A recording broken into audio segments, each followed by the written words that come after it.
Prepping your car is one of the most important things to do to successfully install our products. For installing color change wraps or paint protection film on exterior surfaces, first wash your car with a degreaser.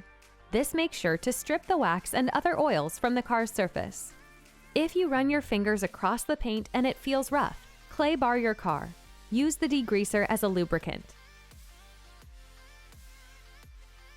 Once you feel that the area is smooth with your fingers, move on. Before installing color change wraps, make sure your car is fully dry. This is very important since vinyl wraps are a dry install. Moisture will make it difficult to stick effectively. The crevices are the areas you need to focus on. Air dry overnight or wrap your squeegee with a microfiber towel to get the edges.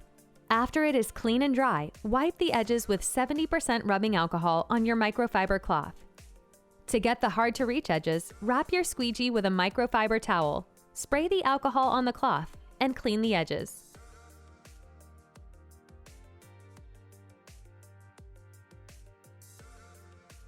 If you're installing one of our interior kits, our kits include alcoholic wipes. Make sure to go over the edges with the wipes. This makes sure that the vinyl will last much longer and stick to the edges better. Lastly, it's recommended to install indoors if possible. This will ensure that dust particles or contaminants do not get under the vinyl or PPF. Once you're done with the install, wait at least 24 hours before washing your car.